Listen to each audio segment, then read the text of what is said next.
The sky above the wall had not looked right for hours before it happened. Old Bear Mormont would later swear he'd seen the aurora curdle, green and violet light twisting into shapes no maester's book described, as though something vast and indifferent were tearing a seam in the world's fabric. The Night's Watch had grown accustomed to omens that meant nothing. This one meant everything. It came down screaming, not a beast, not a dragon, but a shape of blackened metal wreathed in fire that did not behave like fire should, roaring against gravity even as it lost the fight. It struck the ice a half-mile east of Castle Black, plowing a furrow through snow and stone before it finally shuddered still, smoke pouring skyward in a column visible for leagues. Jon Snow reached it first, sword drawn, breath fogging in ragged bursts, half expecting some new horror from beyond the wall. What he found instead was worse in its own way: order, discipline. Men, if they were men, in identical white and color armor, moving with the terrible calm of soldiers who had done this before, dragging their wounded from the wreck with a coordination that owed nothing to panic. One of them turned toward Jon, weapon raised but not yet firing, visor unreadable, and said something in a language that belonged to no continent Jon had ever heard of. This was not a Raven's warning. This was not a wildling raid or a Lannister ambush. This was something that had fallen out of the sky itself, and Jon Snow understood, with the cold certainty of a man who had spent his life bracing for winter, that the world had just become far larger and far more dangerous than anyone at the wall had prepared for. Third person, present at the wall, deep in the encroaching dark of the long night. This was where Westeros would meet men bred for a war it could never have imagined. The soldier who had spoken lowered his rifle a fraction as more of his brothers fanned out around the wreck, forming a perimeter with the unconscious precision of men who had drilled the motion 1,000 times. Their armor was scorched, cracked in places, streaked with the black grease of impact, but intact. Beneath open visors, faces emerged, identical faces, weathered and grim, dark-eyed, marked here and there with small variations. A scar, a tattoo, hair cropped differently. Dozens of men who looked as though they had been poured from the same mold and then lived just long enough to become separate people. "Who commands here?" the lead soldier asked again, this time in the common tongue, accented, strange, but understandable, as if whatever force had thrown them across the world had also, mercifully or cruelly, given them language to survive it. "I do, for the moment," Jon said, sword still raised. "Jon Snow, Night's Watch." "Captain Rook." The soldier's voice carried the flat authority of a man used to being obeyed instantly and completely. "Clone Marine Corps, Grand Army of the Republic. We were engaged over Camino when—" He stopped, looked around at the endless white, the black stone of the wall rising in the distance, like a wound across the horizon, the strange absence of any sky he recognized. "This isn't Camino." "No," Jon agreed. "It's the wall. The edge of the world, some say." He studied the captain's armor, the strange rifle held with the ease of a blade a man had carried his whole life. "You're a long way from wherever Camino is." Rook's jaw tightened beneath the scar that ran along his cheek. Behind him, his brothers were already working, securing the perimeter, assessing the wreck, tending to 2 troopers whose armor had been breached badly enough that dark blood stained the snow. There was no wailing, no despair. Only the grim, efficient business of soldiers who had learned long ago that grief was a luxury paid for later, if there was a later. "How many of you?" Jon asked. "And how many more are coming?" Rook's silence answered before his words did. "None are coming. This is what fell. 91 men, Lord Snow. No ship worth flying, no long-range comm, and—" he glanced back at the smoking wreck, at the cracked plating and severed cabling. "No way home that I can see. 91 soldiers, trained, armed, disciplined beyond anything Westeros had produced since the days of the Andal conquest, and utterly, catastrophically alone." Jon had spent enough of his life at the wall to know a gift when the world offered one, and to know that every gift in this part of the world came with teeth hidden inside it. 91 trained soldiers could hold a stretch of the wall no garrison of Black Brothers could manage alone.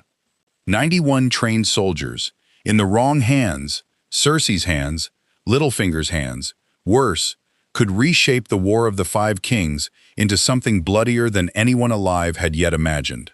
"You'll want food, and warmth, and time to bury your dead," Jon said.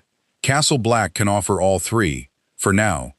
Beyond that," he hesitated, choosing honesty over comfort, because he had learned that honesty was the only currency that mattered this far north. "Beyond that, I don't know what welcome you'll find. The Watch takes any man who'll fight. What you are, exactly, I couldn't say. But I've seen worse things walk out of that forest than soldiers who bleed red." Something shifted behind Rook's eyes. Not trust, not yet, but the beginning of calculation. A soldier's calculation. Who is useful? Who is dangerous? Who might be both? "We didn't come here to fight your wars, Lord Snow. No one ever does," Jon said. "But wars have a way of finding people anyway, especially here." By the time they reached Castle Black, word had already begun to spread. Not south, not yet, but through the Watch itself, brother to brother, in the hushed and disbelieving tones men used for things they weren't sure they'd actually seen. Sam Tarly nearly dropped his books entirely at the sight of the troopers marching through the gate, their identical faces unsettling him in a way he couldn't name until later. They looked, he realized, like men who had never had the chance to become anyone else. Mormont received Rook in the same hall where he'd received wildling chiefs and Lannister lords alike, weighing the captain with the flat, assessing stare of a man who had buried too many brothers to be impressed by armor alone. 91 soldiers, the old bear said slowly, fallen from the sky, armed better than any force this side of the Iron Throne, with nowhere else to go. He looked to Jon, and something like grim humor flickered across his weathered face. "The gods have a cruel sense of timing, if they exist at all." "Or a useful one," Jon said. "We're short of swords, my lord. We've never been short of walls to hold them behind." Rook said nothing to this, watching the exchange with the careful patience of a man gathering intelligence before committing to anything. His troopers, meanwhile, had already begun doing what soldiers did in strange places, securing perimeters, assessing terrain, quietly noting exits and weaknesses in fortifications that had stood, unbreached, for 8,000 years. It did not occur to the Watch to wonder whether that instinct was reassuring or unsettling. It would.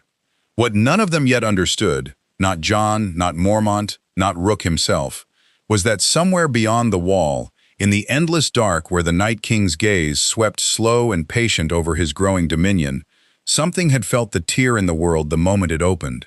Something had marked the fire in the sky, the wreckage in the snow, the sudden appearance of 91 warm, living, unfamiliar hearts beating where no hearts had beaten before.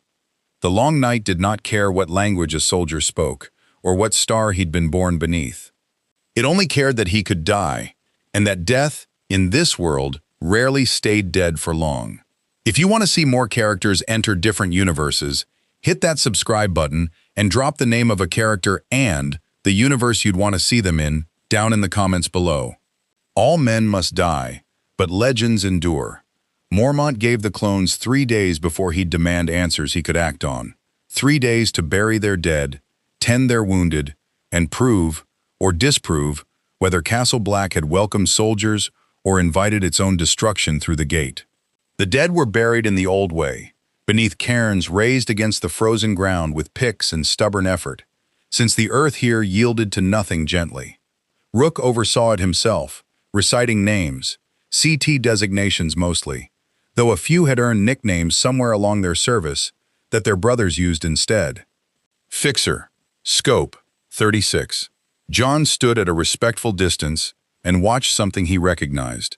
Men mourning in the only way soldiers were permitted to, quietly, efficiently, with their grief folded small enough to carry without breaking. "You don't ask their true names," Jon observed afterward, walking with Rook along the top of the wall itself, where the wind cut sharp enough to silence idle conversation in most men. Rook did not seem troubled by it. "We don't have true names, not in the way you mean." He said it without bitterness. A simple fact reported the way a man might report the weather.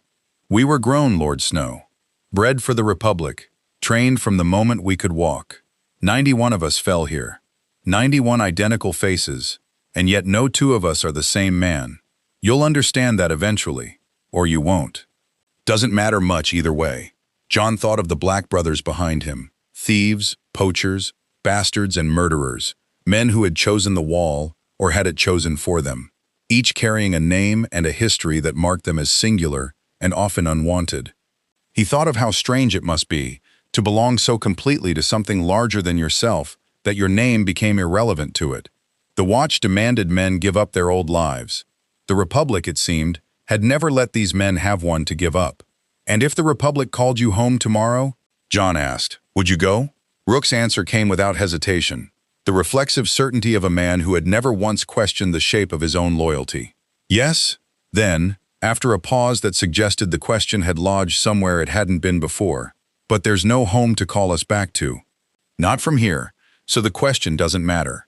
It was the closest thing to uncertainty John had yet seen from the man, and he filed it away the way Ned Stark had once taught him to file away every crack in another man's certainty, because cracks were where truth eventually showed itself.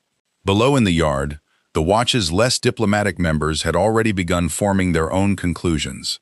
Sir Alistair Thorne watched the clone troopers drill with the flat, hostile suspicion he reserved for anything that threatened his understanding of how the world ought to work.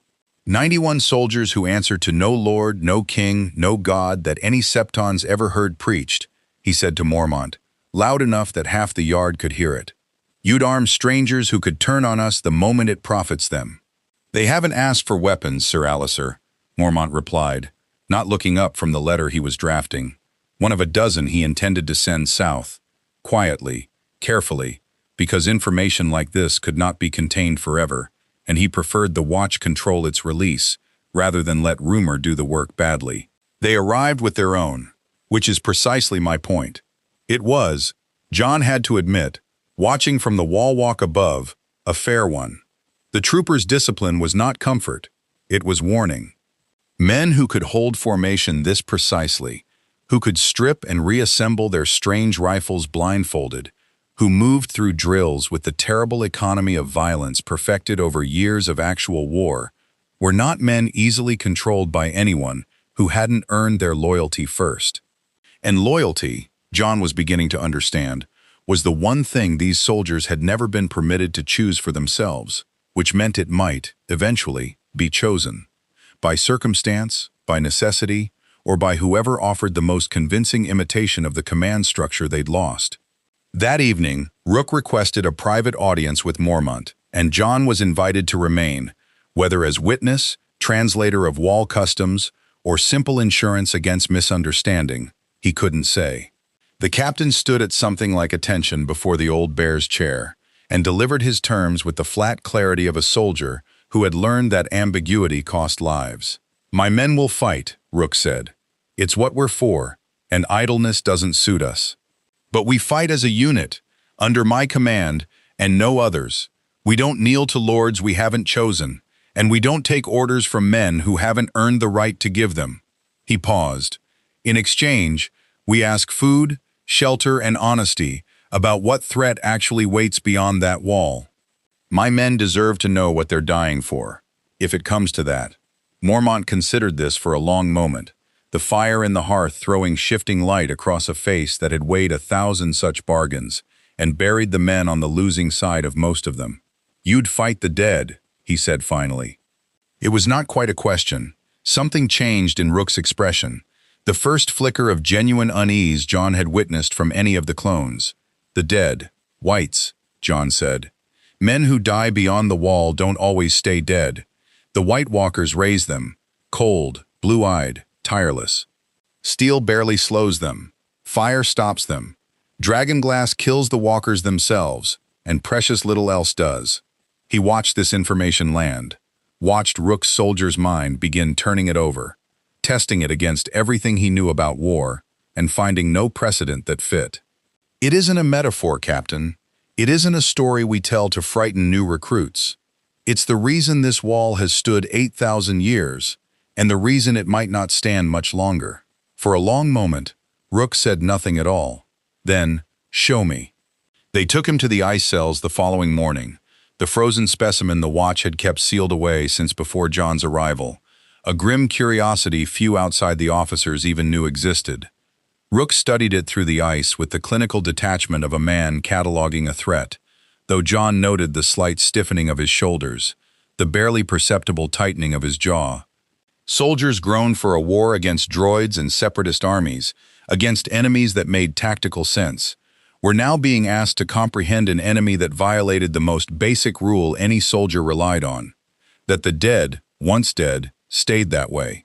"Blasters won't stop this," Rook said finally, and it wasn't a question either. "No," John confirmed. "Steel barely does. You'll need dragonglass, or fire, and enough discipline to hold a line when everything in a man screams to run from something that shouldn't be able to move at all." Rook turned from the ice, and something had settled in his expression. Not fear, though fear would have been forgivable, but something closer to grim recalculation. The kind of look John imagined generals wore when a battle plan they'd trusted absolutely revealed itself to be built on false assumptions. "Then we adapt," Rook said simply. "It's what soldiers do. Or we die learning why we couldn't." Behind them, in the deepening cold of a wall that had stood since before dragons flew and would, if the realm was fortunate, stand long after every throne in Westeros had crumbled to dust, 91 soldiers without a home began, however reluctantly, to understand precisely what home they had fallen into instead. The training yard at Castle Black had never seen anything like it. Within a week of the crash, Rook's surviving officers, a lieutenant called Cutter and a grizzled sergeant the men simply called Ox, had organized drills that blended Republic discipline with brutal, improvised lessons in Westerosi combat. Dragonglass daggers, forged crudely by the Watch's smiths from stockpiled obsidian, were distributed among the troopers, who handled the strange black glass with the same meticulous care they'd once given to blaster maintenance. "It's brittle," Cutter observed, turning a dragonglass spearhead in gloved hands, testing its edge against a strip of leather. "One good parry against steel, and this shatters." "Then you don't parry with it," Ox said. "You use steel to hold the line, glass to end what steel can't kill. Same as any two-weapon doctrine. You're just used to your second weapon being a grenade, not a rock." A few of the brothers standing nearby, listening, allowed themselves grim smiles. It was, John thought, watching from the wall walk, the first genuine humor he'd heard from either side of this strange new alliance. The recognition of soldiers finding common language in the grammar of violence, even when everything else about their worlds refused to translate. The friendship between Clone and Crow, where it formed at all, formed slowly and on unglamorous terms, over shared watches in bitter cold, over rationed stew, over the particular camaraderie that grew between men who expected, reasonably, to die badly and soon. Gren found himself teaching a trooper called Fixer the proper way to sharpen a longsword. Fixer, in exchange, showed Gren how to strip and clean a DC-15 rifle, though the weapon's power cells remained a mystery no Maester's forge could replenish. Pip discovered that Clone humor, dry and fatalistic, suited his own temperament rather well. Even Sam, initially terrified of the identical faces and stranger weapons, found himself drawn into long conversations with a trooper who'd taken an interest in the Citadel's dusty theories about the White Walker's origins. But not every exchange was so easily forged. Sir Alistair Thorne's hostility toward the newcomers calcified rather than softened, and he made no secret of his belief that Mormont had invited a viper into the nest merely because it wore a soldier's face. They serve no one but themselves, he told anyone who'd listen. The moment it profits them to leave this wall undefended, they will. It was Rook himself, oddly, who answered this accusation most directly. Not to Thorne, who wouldn't have listened, but to John, during a long watch atop the wall, as the aurora writhed overhead, in colors John had never learned names for.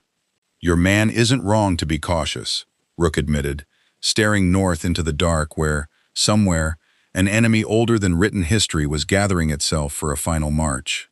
"We were built to follow orders, Lord Snow. Loyalty was engineered into us, along with everything else. But engineered loyalty to the Republic doesn't transfer neatly to a world that doesn't have one. We're finding out, day by day, what we actually believe, instead of what we were told to believe. It's not comfortable." "No," John agreed. "It rarely is. You understand it, I think. Better than most men here." Rook glanced at him, something almost curious in the look. "You're a bastard, aren't you? By your law. A man given a name that isn't quite a name told from birth what he can and can't claim. Jon said nothing, but didn't deny it either. "We're not so different then," Rook continued. "Both of us spent our lives being told exactly what we were allowed to become. The difference is, you gotta choose the wall. We just fell into it." He looked north again, into the endless dark. "Doesn't much matter how we got here, I suppose. Only matters what we do with it."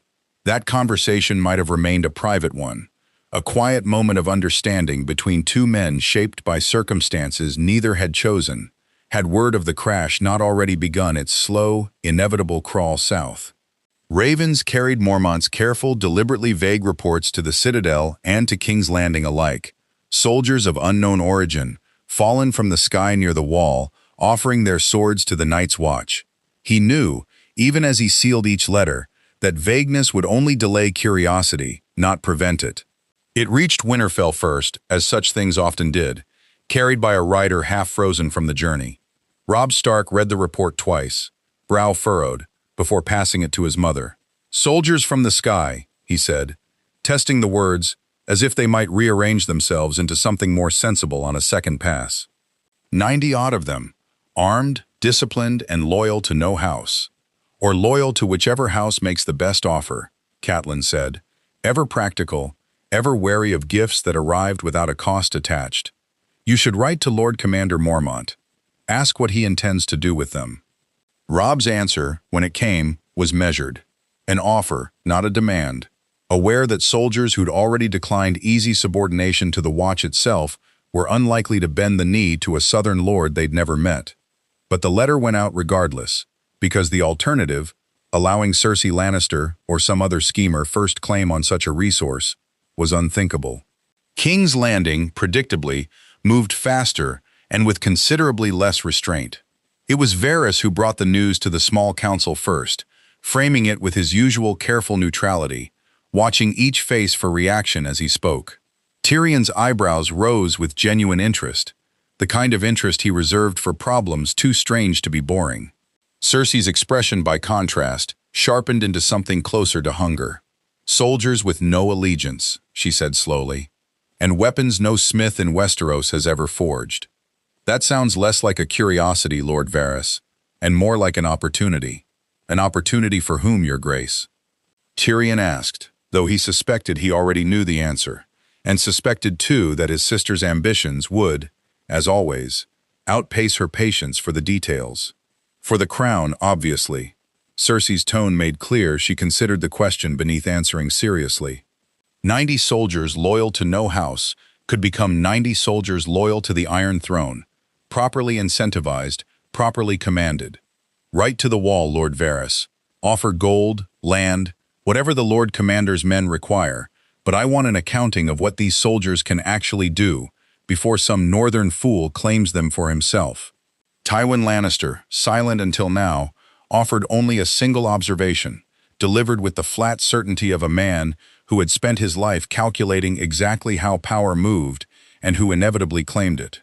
"Soldiers who fell from the sky, owing loyalty to no one," he said, "are soldiers who will eventually owe loyalty to whoever proves most useful to their survival.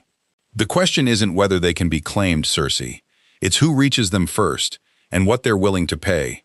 The observation would prove, in time, more prophetic than even Tywin intended, though not in the direction any member of that small council anticipated. For at Castle Black, as the first southern ravens arrived bearing gold, promises, and the particular flattery reserved for men whose loyalty someone desperately wanted to purchase, Rook read each offer with the same flat, unreadable expression, and gave the same answer to every one. "We fight where we're needed," he told Mormont, tossing the latest scroll, a personal letter from Cersei herself, promising land, titles, gold beyond a soldier's imagining, into the fire without a second glance. "Not where we're bought. If your king or your queen wants our swords, they can earn them the way your watch did, by telling us the truth and trusting us to choose."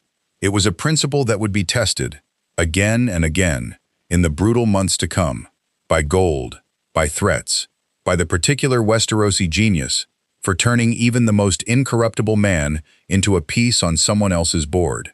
But for now, In the bitter cold atop a wall older than every house that schemed for its soldiers' loyalty, 91 men who had never been permitted to choose anything for themselves discovered, together, the strange and dangerous freedom of choosing for the first time. North of them, in the dark, something ancient had already begun to notice. The ranging party left Castle Black 11 days after the crash. 20 Black brothers, 15 clone troopers under Sergeant Ox's command, and Jon Snow leading them north into territory that had swallowed better men without ceremony or warning. Mormont had authorized it reluctantly, weighing the need for hard intelligence against the risk of losing. In a single afternoon, both experienced rangers and the very soldiers half of King's Landing was already scheming to claim. But blind faith in Dragonglass theory would kill them all eventually if it wasn't tested properly, and better to test it now, with a small party, than during whatever final reckoning the long night was building toward. They found the wildling village 3 days out, or what remained of it. Grenn found the first body, half buried in drifted snow, and called the others over with a voice gone thin and careful. The corpse had been dead some time, by any ordinary measure of dead. It moved anyway. The thing that had been a woman rose from the snow with a fluidity that violated everything a body should be capable of after death. Joints working without muscle to drive them, blue eyes burning cold and bright in a face gone the pale gray-white of old frost. Ox's rifle came up on reflex, and he put 3 bolts center mass before Jon could shout the warning already forming in his throat. The white staggered, smoking where the blaster fire had struck, but did not fall. It came on. "Rifles don't work," Jon shouted, already moving, sword drawn, the cold clarity of danger sharpening everything around him into brutal, immediate focus. Fire or dragonglass, nothing else stops it. What followed was, by any measure either force would have recognized, a chaotic mess. Clone discipline built for coordinated fire, and tactical retreat, colliding with an enemy that simply would not respect either concept. Troopers who had spent their whole lives learning that superior firepower solved superior problems found themselves, for the first time, facing an enemy their firepower could not solve at all. Bolts that would have dropped a droid, a separatist commando, any conventional target the Republic had trained them against, simply cratered smoking wounds into flesh that didn't care, driven by a will that owed nothing to pain or damage or any law of survival either side of the crash understood.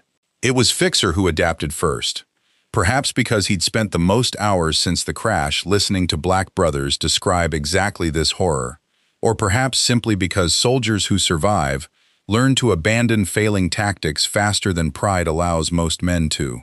He dropped his rifle, drew the crude dragonglass blade the Watch's smiths had forged for him, and drove it through the White's chest with the same economical violence he'd have used against any target that actually died from being stabbed. The White collapsed, the blue fire in its eyes guttering out in an instant, and for one suspended moment, the clearing went entirely silent, except for wind and breathing. "Dragonglass," Fixer said, staring at his own blade, as though it had betrayed some fundamental law of physics he'd trusted his whole life. "It just dies, like that." "Now you understand," Jon said grimly, already scanning the tree line for more, because Whites rarely traveled alone, and this clearing's stillness felt less like safety than a held breath before something worse. "Steel slows them, fire stops them if you're desperate. But dragonglass ends it clean if you can land the blow." They found 6 more Whites in the ruined village before the skirmish ended. Former wildlings, former neighbors, animated by a cold intelligence that used them as tools rather than granting them any will of their own. Ox took a gash across his forearm that would scar badly, and a young clone trooper named Scope nearly lost 3 fingers to frostbite standing too long without moving while his rifle failed to solve a problem rifles had never been built to solve. But they held, adapted, and by the skirmish's brutal end, every surviving trooper had abandoned reliance on blasters entirely, wielding dragonglass and steel with the same disciplined precision they'd once reserved for more conventional war. What they found beyond the village, in a shallow valley half a league further north, sobered even Rook's most battle-hardened veterans into a silence that lasted the better part of an hour. Bones. Hundreds of them, arranged with a deliberate, alien precision, that suggested purpose rather than chance, a vast circular pattern radiating outward from some central point, as though something had been counting, cataloging, preparing. John had heard old tales of the Night King's methodical patience, his habit of raising the fallen not merely as weapons, but as a growing, terrible census of everyone the long night had ever claimed. Seeing the physical evidence of it, laid out with such patient, inhuman care, made the old tales feel suddenly, urgently insufficient. "He's not just marching south," John said quietly, staring at the pattern with the particular dread of a man watching an old fear confirmed in the worst possible way.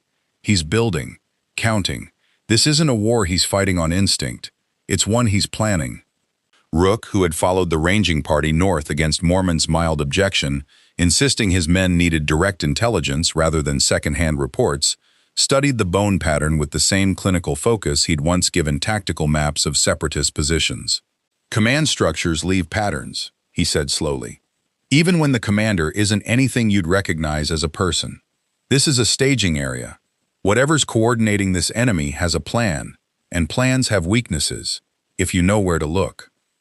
It was, John realized, the first genuinely useful insight any of the clones had offered about the war beyond the wall.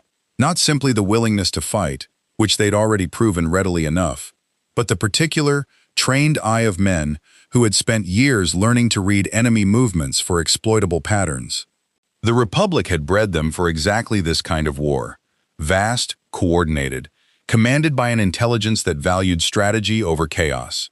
If anyone in Westeros could learn to anticipate the Night King's next move, rather than merely react to his advance, it might well be men who'd spent their whole lives studying warfare at precisely this scale. They returned to Castle Black 4 days later, bearing wounds, grim intelligence, and a newly sobered respect between clone and crow that no shared meal or drilling session could have forged nearly so quickly. Mormont received the report in silence, his weathered face growing harder with each detail John relayed.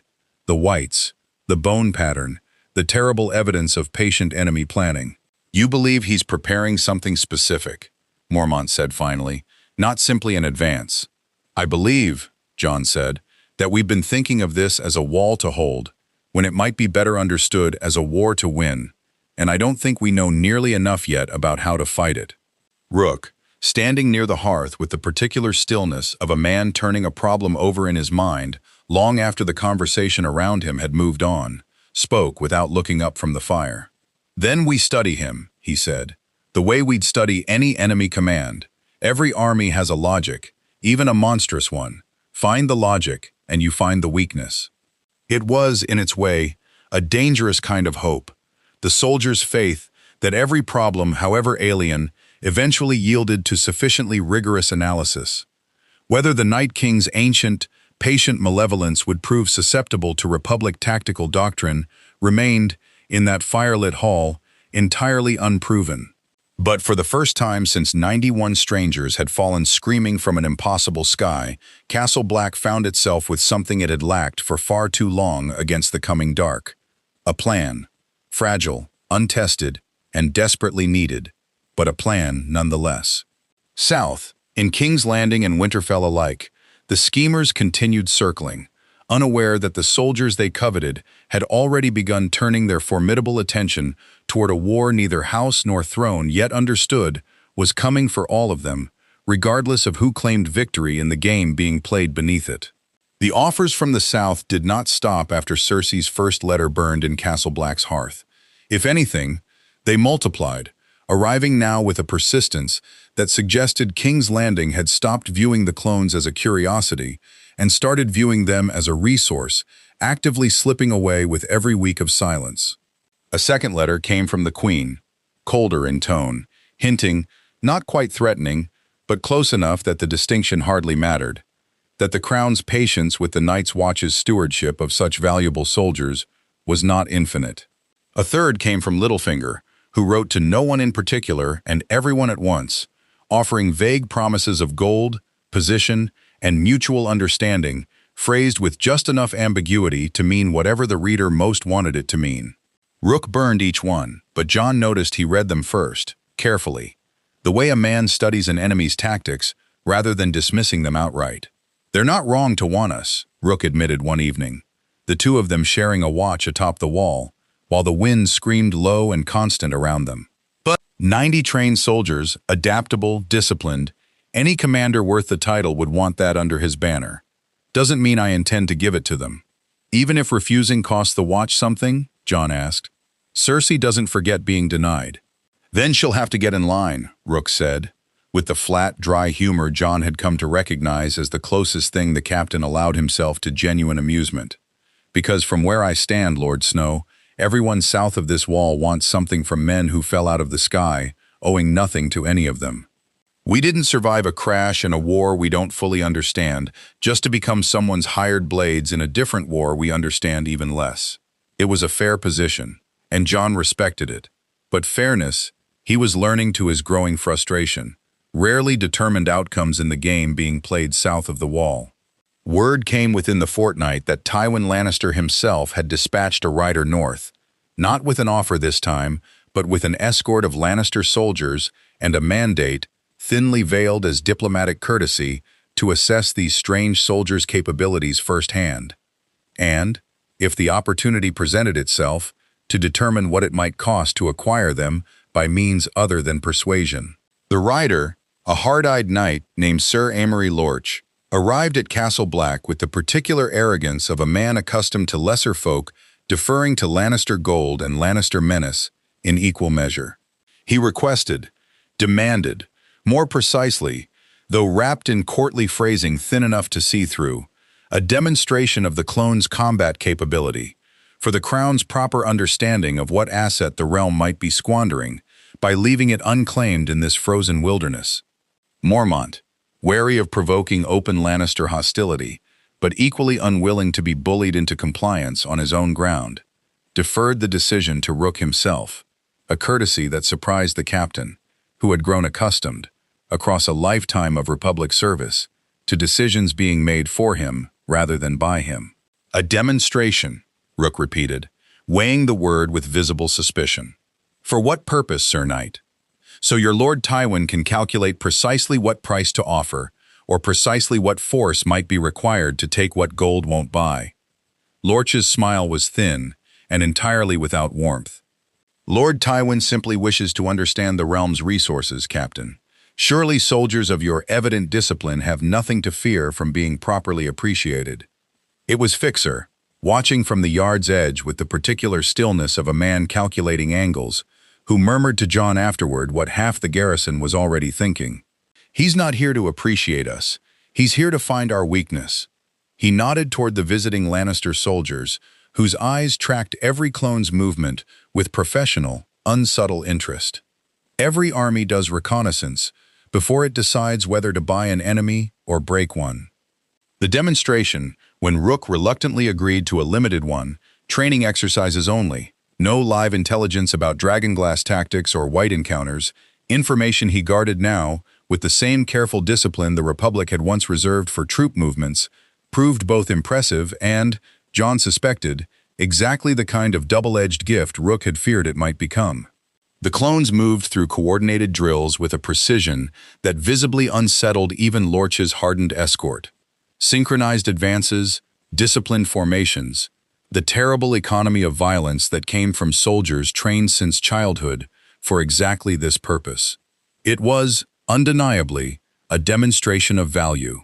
It was also, Jon realized watching Lorch's expression shift from performed boredom to genuine calculating interest, an unmistakable confirmation of exactly what Tywin Lannister most wanted to know, that these soldiers were worth acquiring, by whatever means proved necessary. Lorch departed 3 days later with courteous words and an entirely uncourteous glint in his eye, promising Lord Tywin would give the matter his full and careful consideration.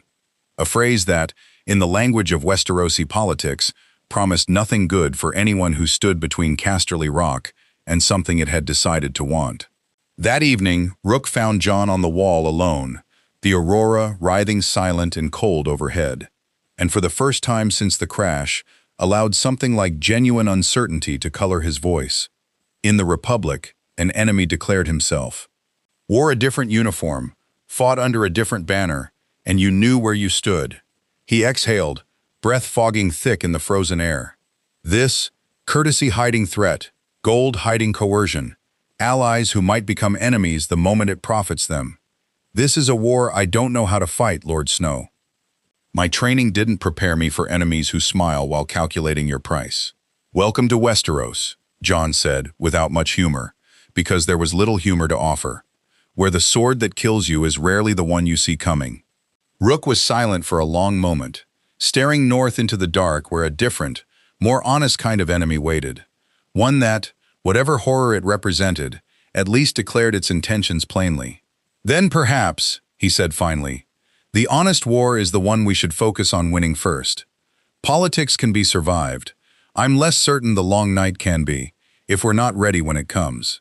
It was a sentiment Jon shared completely, though neither man could have known, in that cold and uncertain moment, how soon the choice between the two wars, the game played in southern halls and the older, colder war advancing from the north, would cease to be a choice at all, and become instead a single, inescapable reckoning bearing down on the wall with a patience that had already outlasted 100 generations of scheming southern lords. Somewhere beyond the reach of raven or rider, in the frozen dark where bones were arranged with terrible purpose and blue eyes counted every living thing that dared draw breath south of true winter, the Night King had already begun to move. The attack came 11 nights after Ser Amory Lorch's departure, and it came not as the slow, grinding advance the Watch had spent generations preparing for, but as something faster, more deliberate, a strike aimed with an intelligence that suggested the Night King had, in his own patient and alien way, been studying the Wall's newest defenders just as carefully as Casterly Rock had. It began with silence, the particular, wrong silence that experienced rangers had learned to fear more than any sound, the absence of wind howl and distant wolf call that meant something vast enough to unsettle even the forest's indifferent creatures was moving through it. Sam noticed it first from the rookery, the ravens gone abruptly, unnervingly still on their perches, and raised the alarm with a voice that cracked from more than just cold. They came out of the tree line in numbers the ranging party's earlier skirmish had done nothing to prepare anyone for. Not dozens, but hundreds, whites shambling forward with the same terrible, coordinated purpose Rook had first glimpsed in the bone circle's pattern. And behind them, visible in brief flashes through the churning snow, the pale, elegant horror of White Walkers themselves, moving with an inhuman grace that made the shambling dead beneath them seem almost gentle by comparison. Positions! Rook's voice cut across the yard with a clarity that silenced every competing shout. And for the first time since the crash, Jon watched 91 soldiers and several hundred Black Brothers snap into something resembling a single, coordinated force, rather than two separate armies sharing uneasy proximity. Weeks of drilling, of dragonglass practice and hard-won tactical adaptation, crystallized in an instant into something that might, if the gods were even remotely kind, actually hold. It did not hold easily. The first wave crashed against the Wall's gate defenses with a mindless, relentless persistence that made clear numbers alone might overwhelm even the most disciplined defense. Whites climbing over their own fallen with the same indifference they showed toward pain or damage or any instinct for self-preservation. Dragonglass blades found their marks again and again, but for every white that collapsed into inert stillness, 3 more pressed forward to fill the gap. And Jon felt, for the first time since the crash, the true scale of what Westeros was actually facing settle into his chest like a physical weight. It was Rook who recognized, amid the chaos, what Jon nearly missed entirely, that the White Walkers themselves were not simply directing the White assault from a distance, but actively probing the Wall's defenses with a patient, testing intelligence, withdrawing whenever resistance concentrated, redirecting the White tide toward whatever section appeared weakest. "They're mapping us!" Rook shouted over the din, dragonglass spear in one hand, the other directing Ox's squad toward a gap opening near the eastern stair. Same as any competent commander probes a defensive line before committing to a real assault. This isn't the main attack, Lord Snow. This is reconnaissance. The realization did nothing to make the fighting easier, but it changed, subtly and crucially, how the defense organized itself.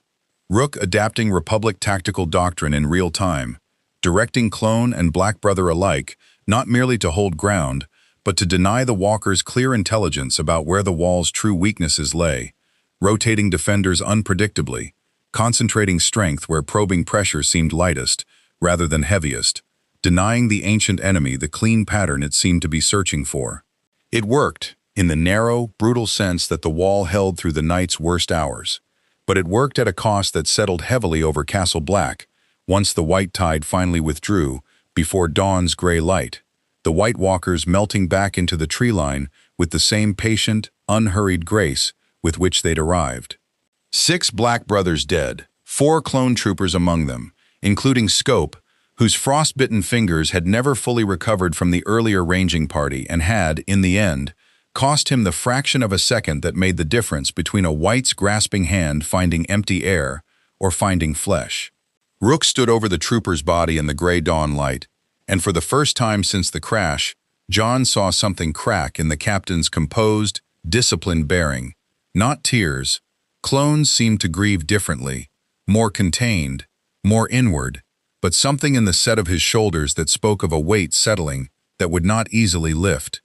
He survived Camino, Rook said quietly, more to himself than to John. Survived a war that killed thousands of his brothers. Survived a crash that should have killed us all. And it was this frozen, forgotten corner of a world we never asked to fall into, that finally, he didn't finish the sentence. Didn't need to. He died holding a line that mattered, John said, because it was the only comfort Westeros had ever taught him how to offer, and because he suspected, watching Rook's jaw tighten with something between grief and grim resolve, that it was a kind of comfort the captain might actually recognize. That's more than most men get, in the end. It's not enough, Rook said, and there was an edge to his voice now, something harder and more dangerous than the careful, measured captain John had grown accustomed to across the preceding weeks. We came here to survive a crash. We stayed to fight because fighting is what we know how to do. But if this is truly what we're facing, if last night was merely reconnaissance for something larger still coming, then survival alone isn't a strategy. We need more than dragon glass blades and disciplined lines. We need to understand exactly what we're fighting, and exactly what it would actually take to end it. It was, John recognized, the sound of a soldier's grief transmuting itself into purpose. A reaction he'd seen often enough in his own Black brothers to recognize its particular dangerous shape. Grief that curdled into recklessness got good men killed. Grief that sharpened into cold, deliberate strategy, however, was precisely the kind of weapon the Wall had never before possessed against an enemy this patient and this old. Word of the attack reached Winterfell and King's Landing within the week, carried by exhausted ravens and even more exhausted riders, and the effect it produced in each court proved a study in contrasts that would have amused John had the underlying reality been anything less than mortally serious. Robb Stark's response was immediate and practical. An offer of men, supplies, whatever the Wall required, sent north within days of the news arriving. Cersei's response, when it finally came weeks later, filtered through the particular indirection of small council politics, amounted to careful, non-committal acknowledgement that the Crown would consider the Wall's situation in due course, a phrase that, translated from courtly evasion into plain meaning, suggested King's Landing remained considerably more interested in acquiring the clones' loyalty than in genuinely reinforcing a threat it still, on some fundamental level, refused to believe was real. Rook read Cersei's letter with an expression John had come to recognize as particularly dangerous. Not anger, but the flat, cold calculation of a soldier filing away exactly how little he could trust an ally, whose priorities so plainly diverged from his own survival. "Your queen," he said, folding the letter with deliberate precision before feeding it to the same fire that had consumed every previous offer, "is going to get people killed with that kind of thinking. Mine, perhaps, or her own. Doesn't much matter which. In the end, dead is dead, whichever banner you die under."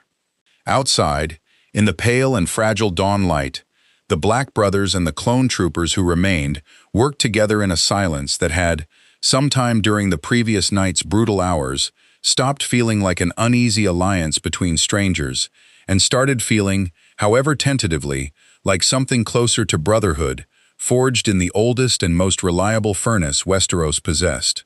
Shared blood, shared loss, and the shared, sobering knowledge that whatever waited beyond the wall was only just beginning to show its true and terrible hand. The weeks following the first assault transformed Castle Black into something it had never been in living memory.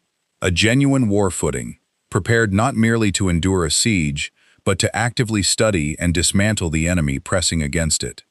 Rook's grief had settled, as Jon suspected it would, into a cold and methodical purpose that reshaped the Watch's entire defensive philosophy. Maester Aemon's dusty texts on the Long Night, once treated as half-myth even by scholars who should have known better, were now cross-referenced against clone tactical doctrine, with an urgency that bordered on obsession. Sam found himself, improbably, at the center of this effort, his scholarly patience proving the perfect complement to Rook's demand for actionable intelligence rather than academic curiosity. The old texts agree on one thing consistently, Sam reported to the assembled command one gray morning, papers spread across a table that had once held nothing more urgent than ale and dice. Kill the White Walkers, and the whites they've raised fall with them, at least the ones raised most recently. It suggests a kind of command link. Sever the source, and the puppet falls still. Which means the walkers themselves are the actual target, Rook said, studying a rough map Sam had sketched of the previous assault's pattern, marked now with careful notation of where walker positions had been glimpsed amid the white tide. Not the numbers we've been bleeding ourselves against. If we can identify and eliminate walker commanders directly, we collapse entire sections of their force at once, rather than grinding through whites one dragonglass blade at a time. It was sound tactical thinking, Jon acknowledged, and it represented precisely the kind of strategic clarity the Watch had lacked for generations of purely reactive defense. But it also demanded something the Wall had never before attempted: offensive action against an enemy that had, until now, always been met purely on the defensive. The debate over whether to attempt it consumed 3 days of increasingly heated counsel, Mormont weighing the potential gains against catastrophic risk, Thorne arguing, not without some merit, however unwelcome, that gambling the Wall's remaining strength on an unproven offensive strategy invited disaster the realm could not survive. It was Rook, ultimately, who tipped the balance, not through argument, but through a simple, hard truth, delivered with the flat certainty of a soldier who had spent a lifetime calculating exactly this kind of grim mathematics. We lost 4 men holding a defensive line against what your own scouts confirm was merely reconnaissance, he said. If the true assault comes with the numbers that Bone Circle suggested, defense alone won't save this wall. It'll only determine how long it takes to fall. I've watched purely defensive wars before, Lord Commander. They're rarely won. They're merely lost more slowly. Mormont authorized the raid 3 days later, a small, deliberately limited strike force. Rook, 6 of his most capable troopers, Jon, and 4 Black brothers with the deepest ranging experience remaining in the Watch's diminished ranks. Their target, identified through days of careful scouting and the particular pattern recognition Rook's tactical training brought to bear on the problem, was a smaller Walker contingent operating several leagues beyond the Wall. Not the Night King himself, whose position remained maddeningly unclear, but a lieutenant of sorts, coordinating a subsidiary white force that intelligence suggested was preparing to probe a different, less defended section of the Wall entirely. The raid that followed tested every hard-won lesson of the preceding weeks, in ways that made the earlier ranging party's brutal education feel, in retrospect, almost gentle. They found the Walker contingent in a shallow valley thick with old dead trees, whites arranged in loose, patient formation around 3 White Walkers whose pale, crystalline forms seemed almost to generate their own cold light against the surrounding dark. The engagement that followed was brief, vicious, and unlike anything Republic doctrine had ever prepared Rook's men to expect. White Walkers, it turned out, fought with a speed and lethal grace that made even the most disciplined clone formation feel suddenly, dangerously slow. Blades of ice that shattered ordinary steel on contact, movements that seemed to bend the visible world's normal rules of momentum and distance. It was Ox who nearly died first, a Walker's blade catching him across the chest in a blow that should have killed him outright, and instead left a wound that burned with a cold Jon had never before witnessed steel produce. Dragonglass! John shouted, driving his own blade toward the nearest walker in a desperate arc that connected more through luck than skill, watching the creature shatter, not fall, not collapse, but shatter, like glass struck by a hammer, into 1,000 glittering shards that dissolved into mist before they touched the frozen ground. The whites it had commanded collapsed instantly, exactly as Sam's research had predicted, and for one brief, exhilarating moment, the strike force believed they'd found the key to winning a war Westeros had spent generations merely surviving. The moment did not last. The remaining two walkers, rather than retreating before this demonstrated vulnerability, adapted with a speed and cold intelligence that chilled John more thoroughly than the physical cold ever had, coordinating their movements to separate the strike force, isolating individual fighters, hunting rather than simply defending. Fixer went down beneath a walker's blade, Dragonglass spear knocked from his grasp, and it was Rook himself who closed the gap, driving his own blade through the creature's chest with a fury that spoke less of tactical calculation than of raw, desperate need to keep another brother from joining the growing list of names he already carried. The second walker shattered. The third, seeing its companions destroyed and its white force collapsing into inert stillness around it, did something none of Sam's research had prepared them for. It fled, moving with impossible speed into the deeper dark, leaving behind a scene of frozen carnage and a strike force that had, against every reasonable expectation, actually won. They returned to Castle Black, bearing wounds, exhaustion, and intelligence that would prove invaluable in the brutal months ahead, but also bearing the unsettling knowledge that the Night King's forces could adapt, could learn from defeat, could recalibrate their tactics against an enemy that had, for the first time in living memory, actually managed to hurt them. "He'll know now," Rook said that night, tending a wound across his own forearm with the same clinical detachment he brought to every physical injury, that something new is fighting on this wall, something his usual tactics don't account for. He looked up, and John recognized, in the captain's tired eyes, the particular weight of a soldier who understood that victory, however hard won, rarely came without cost attached. "Which means the next assault won't be reconnaissance, Lord Snow. It'll be a response. And I don't think we've seen anything yet of what this enemy is truly capable of, once he decides we're worth taking seriously." Beyond the wall, in the frozen dark where an ancient and patient intelligence had just watched 3 of its lieutenants fall to weapons and tactics unlike anything it had encountered across 10,000 years of slow, inevitable conquest, something shifted, a recalibration vast and cold and utterly without mercy, turning its full and terrible attention, for the first time, toward the strange soldiers who had fallen from an impossible sky and dared to prove that the long night, too, could bleed. The retaliation Rook had predicted did not come immediately, and the delay proved, in its own way, more corrosive to Castle Black's fraying nerves than an outright assault might have been. Days stretched into a fortnight of tense, watchful silence, scouts reporting movement, glimpsed at the tree line's edge, but nothing resembling the coordinated advance everyone now dreaded. Mormont used the reprieve to press every advantage he could. More Dragonglass forged, more ravens dispatched south with increasingly urgent demands for reinforcement, more drilling between Clone and Black Brother alike, refining the tactics the Valley Raid had proven could work. It was during this uneasy pause that the true cost of 91 soldiers cut off from any hope of resupply began, finally and unavoidably, to assert itself. "Power cells," Ox reported grimly, laying out the grim arithmetic before Rook and the assembled officers, with the flat precision of a man delivering a diagnosis he already knew was terminal. "We've got maybe 40 rifles still holding meaningful charge. The rest are dead weight, or close enough to it that I wouldn't trust them past a single engagement. No forge in this castle can rebuild what we're losing, and no amount of watch ingenuity is going to conjure Republic power cells out of Westerosi iron."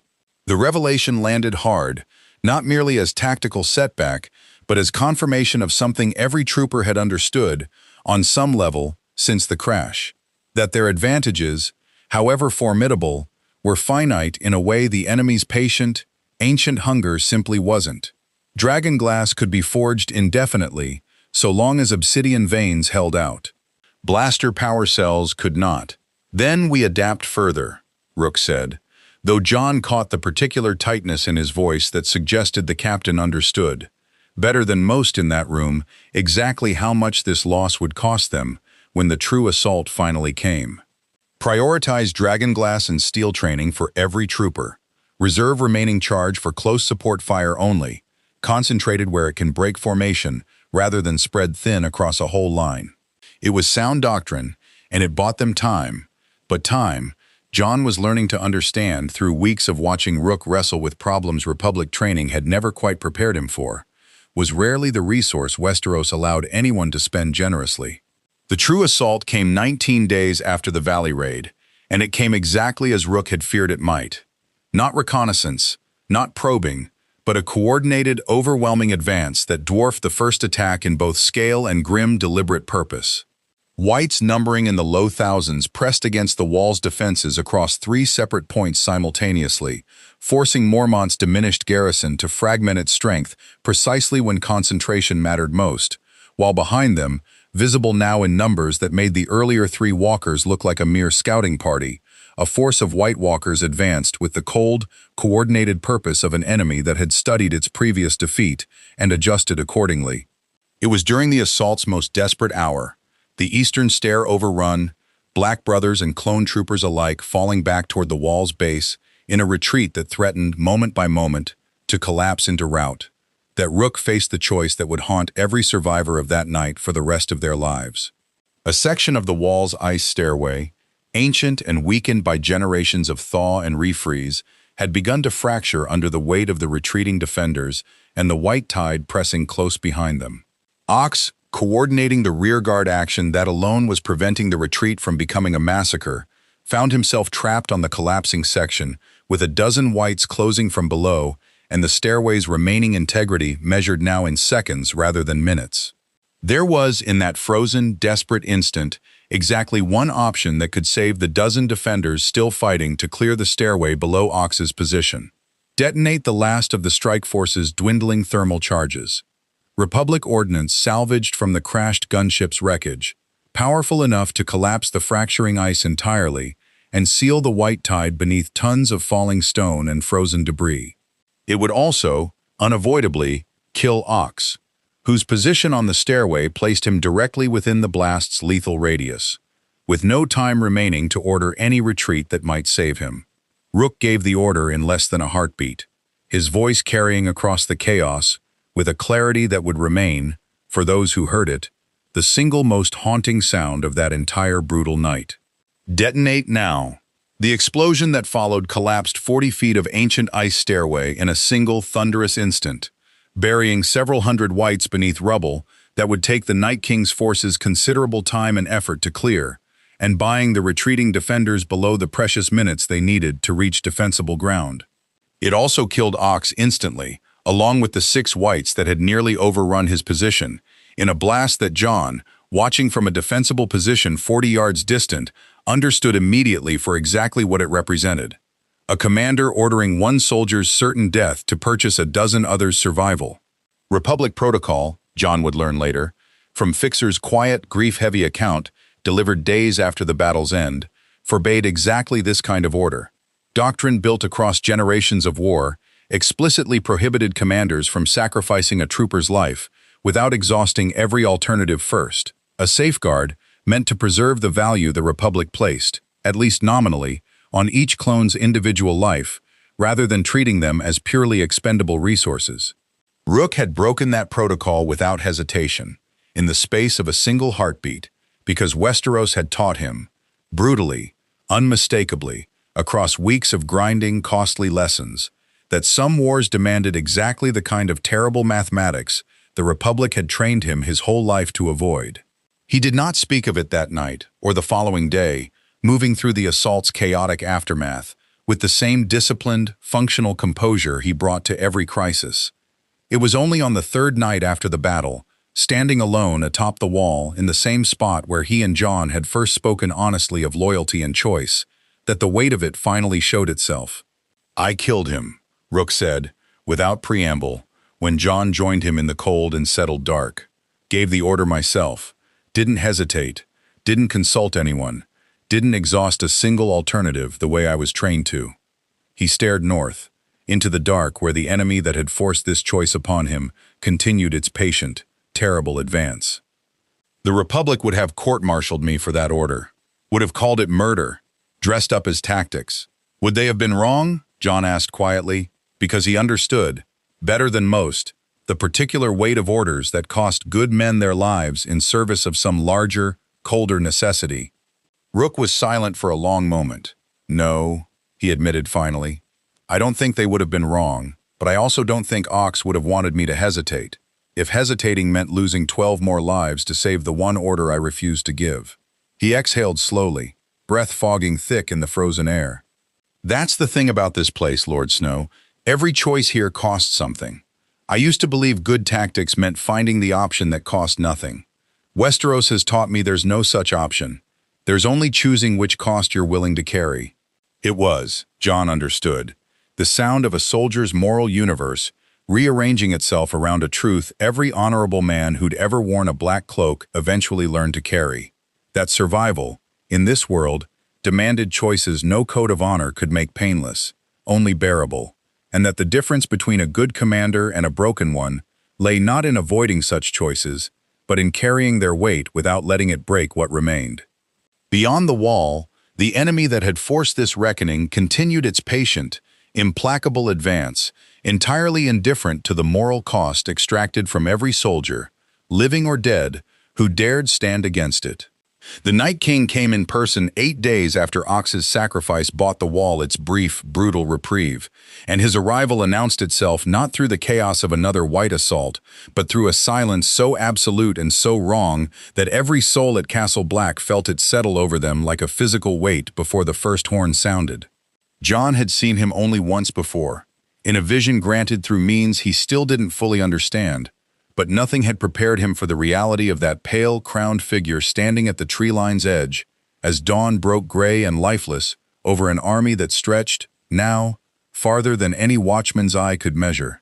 Behind the Night King, whites numbered not in thousands but in tens of thousands, and among them moved walkers beyond counting, their combined cold radiating outward with a force that frosted breath and beard alike 100 yards before the true battle even began. Rook stood beside John on the wall's summit, studying the assembled horror below with the particular stillness of a commander calculating odds he already understood to be catastrophic. "That's not an army," he said quietly. "That's an extinction event, wearing an army's shape." Mormont's voice, when it carried across the assembled defenders, clone and black brother alike, standing shoulder to shoulder along a wall that had never faced anything remotely resembling this scale of threat, carried none of the false confidence that might once have rallied men before a lesser battle. "We hold," he said simply, "because there is nowhere left to retreat to, and nothing left to protect if we don't. Whatever comes, we hold." What followed defied, in John's later recollection, any clean narrative of battle, became instead a blur of coordinated desperation, clone tactical doctrine, and watch resilience fused at last into something that might, on any other night, against any other enemy, have constituted a genuinely formidable defense.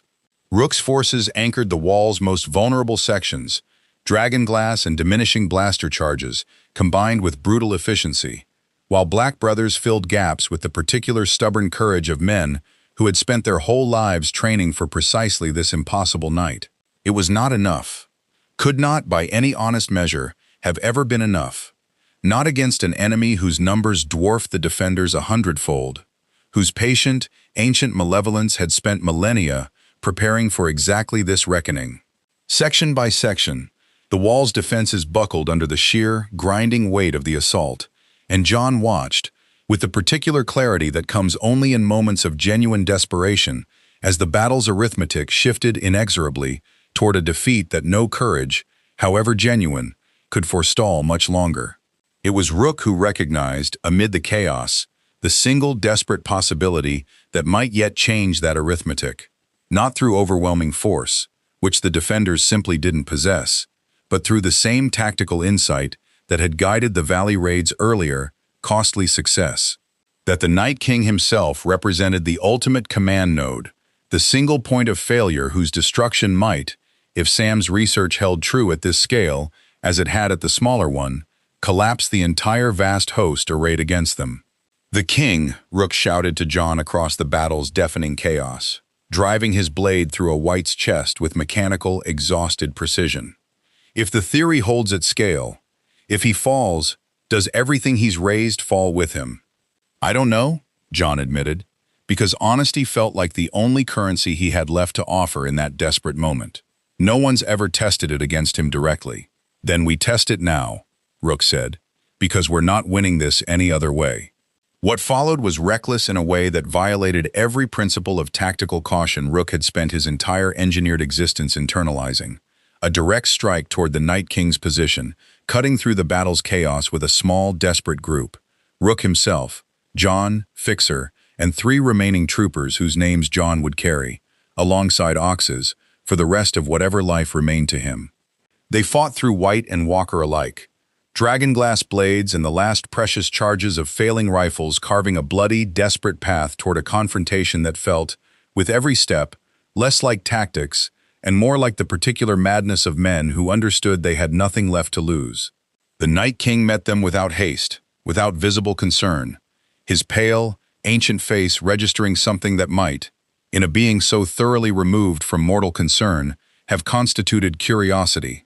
The first genuine attention he'd paid to soldiers whose weapons and tactics had, across the preceding weeks, proven more troublesome than any force he'd encountered in 10,000 patient years of slow, inevitable conquest.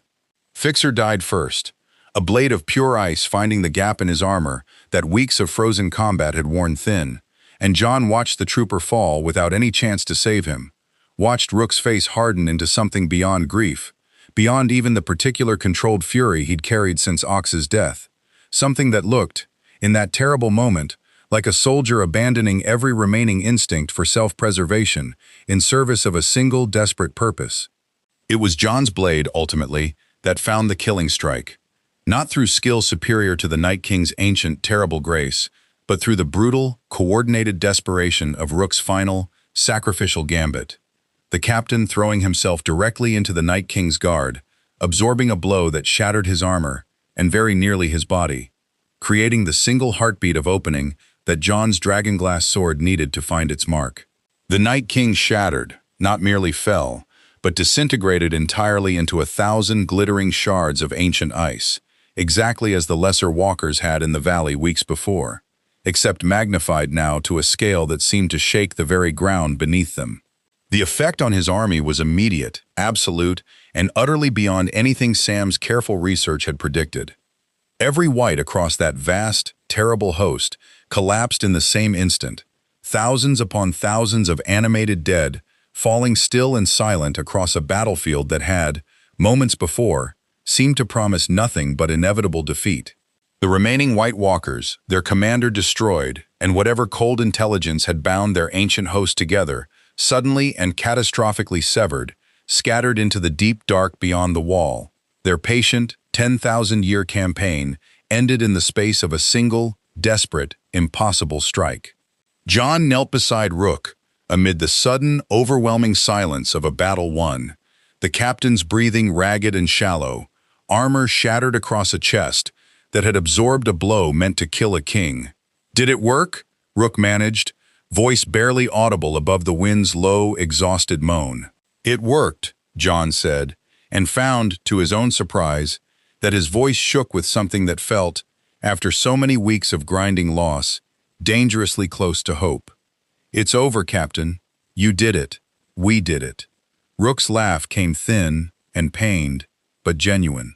91 soldiers fell out of the sky into a war we never asked for," he said, "and ended up ending the oldest one this world has ever fought." He closed his eyes, exhaustion and blood loss finally claiming the composure he'd carried through every desperate hour since the crash. Ox would have found that funny, I think. Fixer too. Around them, across a wall that had stood 8,000 years and had, on this single impossible night, finally faced down the darkness it was built to hold back. The surviving defenders, Black brothers and clone troopers alike, fewer now than had begun that terrible dawn, but alive, and victorious in a way none of them had truly believed possible, began, slowly and disbelievingly, to understand that the long night, at last, had broken. South, in halls and courts that had spent weeks scheming over soldiers they'd never fully understood, word of the Wall's impossible victory would arrive within days, carried by exhausted ravens bearing news that would reshape, in ways no one yet fully grasped, the entire calculus of the war for Westeros's throne. But for now, in the gray and fragile dawn light atop a wall finally free of the ancient terror it had guarded against, for longer than any house's memory extended, there was only the quiet, exhausted disbelief of soldiers who had somehow, against every reasonable expectation, survived to see a night they'd feared might be their last give way, at last, to morning. The weeks that followed the Wall's victory brought a strange, uneasy peace to Castle Black, the particular quiet of men who had survived something they'd never fully expected to, learning slowly how to exist in a world no longer defined by the long night's looming shadow. Rook's wounds healed slower than his body seemed to want, the blow that had shattered his armor leaving scars that would mark him, visibly, as the soldier who had broken a king 10,000 years in the making. He wore them without complaint, the same flat acceptance he'd carried since the crash. Though Jon noticed he visited the small cairn raised for Ox and Fixer, and the others, more often than he spoke of it to anyone.